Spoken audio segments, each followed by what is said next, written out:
Eh bien, bonjour à toutes et à tous, c'est Météo37, j'espère que vous allez bien en tout cas. Moi ça va super et aujourd'hui on se retrouve pour cette nouvelle vidéo sous nouveau point météo où nous allons parler de la situation à venir sur notre pays à partir de cette journée de mercredi et ce jusqu'à ce week-end et certainement la journée de dimanche avec beaucoup d'agitation qui est attendu. Je ne vais pas vous parler de la situation à venir pour ce mardi 3 septembre, je vous en ai déjà parlé dans le dernier point météo que je vous ai justement fait hier, donc voilà, cette situation-là, si vous voulez savoir ce qui va se passer, n'hésitez pas à aller voir mon dernier point météo. Moi, je vais directement commencer par la journée de mercredi, avec donc beaucoup d'agitation, comme je vous ai dit, qui est attendu. Le positionnement de la goutte froide est enfin cerné par les modèles, alléluia, j'ai envie de dire. Voilà, il aura fallu attendre du temps avant que ce soit cerné, mais enfin, voilà, les modèles se sont à peu près mis en accord. Il y a évidemment quelques petits détails sur son positionnement exact qui restent encore à affiner, mais très globalement, son positionnement, la direction qu'elle va prendre et la zone où elle va à peu près s'isoler est quand même plutôt fiable sur les modèles désormais. Donc on sait maintenant quels seront les effets de cette goutte froide sur notre pays et je peux vous dire qu'ils vont être nombreux, vraiment très nombreux. Donc dans un premier temps, on va parler d'un premier temps, on va parler de la situation à venir entre mercredi et vendredi et dans un deuxième temps on parlera de la situation à venir entre samedi et dimanche. Donc le deuxième temps ce sera le week-end et le premier temps c'est voilà, mercredi, vendredi.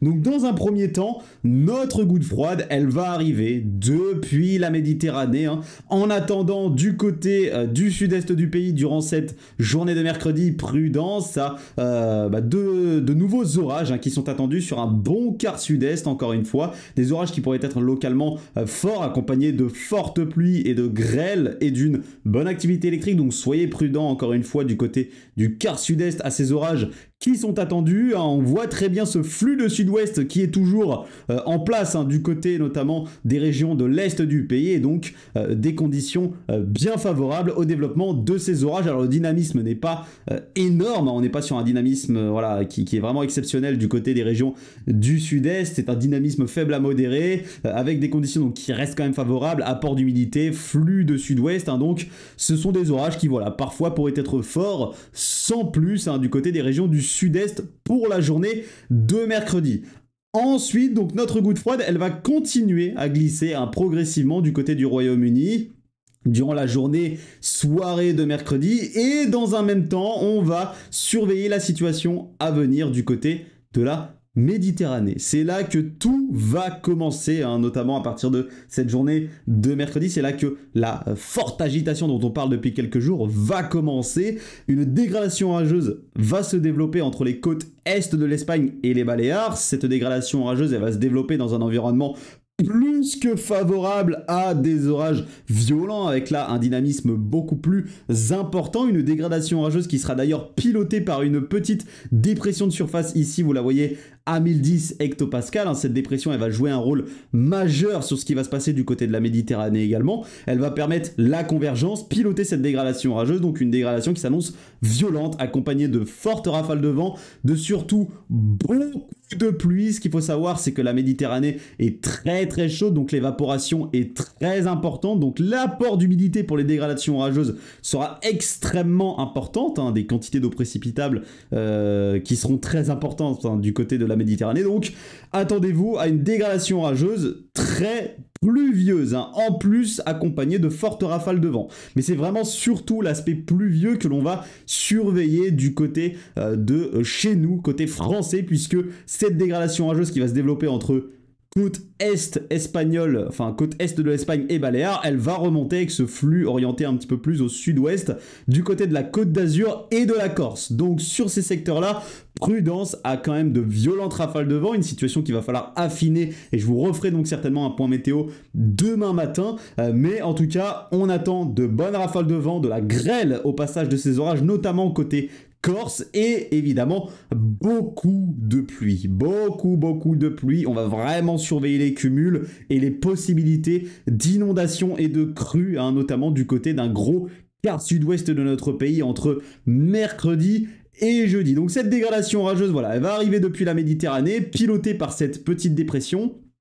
Elle va donc apporter beaucoup de pluie, notamment entre la Côte d'Azur et la Corse, un petit peu plus au nord, hein, vers la région Rhône-Alpes, vers les Cévennes, l'est du Massif central, en remontant vers la Bourgogne-Franche-Comté. Là, ce sera beaucoup plus pluvieux qu'orageux, hein, avec des cumuls de pluie importants qu'il va falloir surveiller, notamment du côté des Cévennes, où là, des modèles ne sont pas en accord malheureusement, d'où le fait que je vous referai des points météo ces prochains jours pour affiner la situation, puisque nous avons la possibilité, une possibilité non négligeable, qui n'est pas à écarter, d'épisodes Cévenol.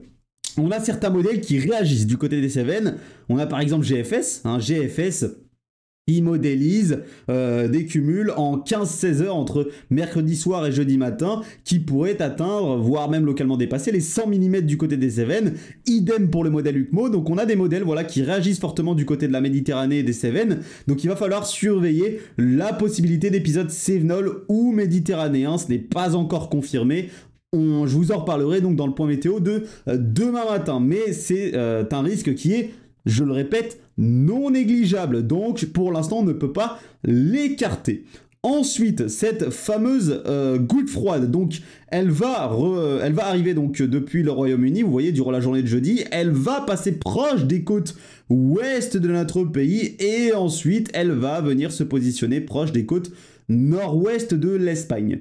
Donc, avec ce mouvement-là de la goutte froide, le flux de sud-sud-ouest, beaucoup plus orienté au sud quand même sur notre pays, va se généraliser à quasiment toutes les régions de notre pays. Vous voyez que quasiment tout le pays, toute la France sera concernée par ce flux de sud. Et notre fameuse dépression, notre fameuse petite dépression qui nous a apporté cette dégradation orageuse du côté du sud-est du pays et des régions méditerranéennes, eh bien elle remonte, vous le voyez, hein, regardez. Elle va remonter proche, donc elle va remonter depuis le nord de l'Italie, la Suisse, l'Allemagne, et ensuite se diriger vers le Benelux et les frontières du nord-est. Donc cette dépression, elle va de nouveau apporter des conditions favorables à des orages du côté, notamment ici des frontières du nord-est de notre pays à partir de jeudi soir. Donc à partir de jeudi soir, prudence et surveillance des orages du côté des frontières du nord-est du pays. Alors là, encore une fois, situation affinée, puisqu'il y a des modèles qui ne sont pas en accord sur la trajectoire exacte de ces orages et de leur intensité également. Donc, il va falloir affiner tout ça. En tout cas, ce que je peux vous dire, c'est qu'actuellement, les secteurs les plus exposés sur les modèles, c'est ceux qui partent de l'Alsace, qui passent par la Lorraine, les Ardennes et les Hauts-de-France. C'est vraiment ceux-là qui sont les plus exposés, mais sur certains modèles, le risque est décalé un petit peu plus au sud, c'est-à-dire vers Haute-Normandie, Île-de-France, Champagne et Sud-Lorraine. Donc, voilà, une situation dont je vous reparlerai ces prochains jours, hein, et que je vous affinerai dans les prochains points météo. Hein. Comme je vous ai dit, malheureusement, je n'irai pas trop en détail dans ce point météo, puisque ce sont des situations souvent orageuse, hein, et qui donc demande affinage avec les modèles à maille fine. Et les modèles à maille fine, c'est des modèles à échéance très courte, hein, et donc malheureusement je ne peux pas vous affiner ça, voilà, à une échéance aussi longue que celle que nous avons actuellement. Donc voilà pourquoi, hein, il y aura beaucoup de points météo, voire quasiment tous les jours, hein, dans les prochains jours. Voilà. Ensuite, donc, notre goutte froide, voilà, comme je vous l'ai dit, elle se décale encore progressivement vers le nord-ouest de la péninsule ibérique. Et c'est donc là que, malheureusement, nous n'avons pas, d'accord. Les changements ne sont plus énormes, hein, du côté des modèles par rapport à ce qu'on a pu avoir ces derniers jours, mais on a quand même quelques petits changements dans les détails, et c'est des petits changements qui peuvent changer, qui peuvent avoir leur importance et qui peuvent changer un petit peu la trajectoire de ces fameuses salves pluvio-orageuses que l'on va avoir.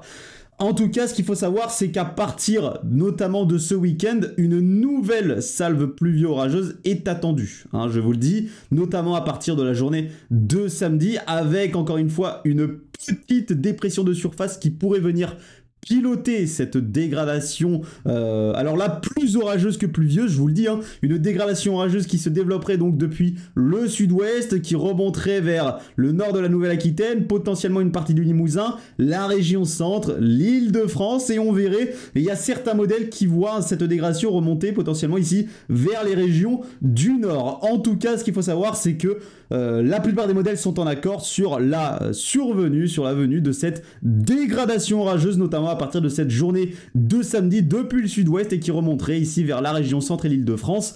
Encore une fois, c'est une situation à affiner, mais quand on voit sur les modèles le dynamisme que l'on peut avoir, cette petite dépression de surface qui va venir apporter la convergence et piloter de nouveau cette dégradation orageuse, eh bien ce qu'on peut se dire, c'est que cette dégradation a toutes les chances d'être forte, voire violente. Donc elle est vraiment sous surveillance avec des conditions extrêmement favorables. Et ce que vous voyez, c'est que dans les régions de l'Est, eh bien avec la goutte froide qui s'est décalée vers le nord-ouest de l'Espagne, eh bien ce sont des conditions un petit peu plus chaudes et sèches qui se sont de nouveau mises en place sur la moitié est, avec de nouveau, vous voyez, ces hauts géopotentiels qui viennent majoritairement s'installer de nouveau sur les régions de l'Est.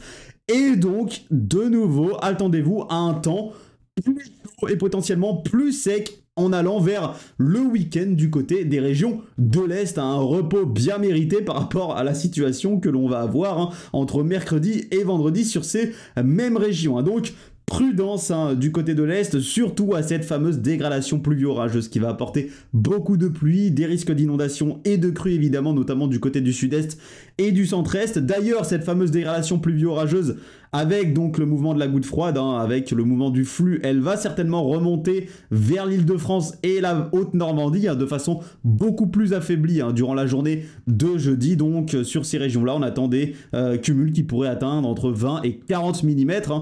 Donc, ce qu'il faut savoir, c'est que cette première décade de septembre s'annonce comme étant extrêmement humide, avec donc des excédents de précipitations absolument ahurissants qui sont attendus. Là, je pense que c'est possible que durant cette première décade, on ait des excédents, voilà, donc on est un excédent national en tout cas, peut-être à plus entre plus 50% et plus 100%, je peux pas savoir exactement dans les détails, mais l'excédent sera absolument énorme durant cette première décade du mois de septembre, avec ces différentes dégradations pluvio-orageuses et orageuses qui sont attendu. Donc je vous referai un point météo évidemment dans les prochains jours, comme je vous ai dit, certainement quasiment un tous les jours qui va sortir, donc j'en reparlerai. On va affiner les situations notamment orageuses qui sont attendues dans un premier temps entre la Côte d'Azur et la Corse. Ensuite on affinera celle qui est attendue du côté des frontières du nord-est, et ensuite encore une fois nous affinerons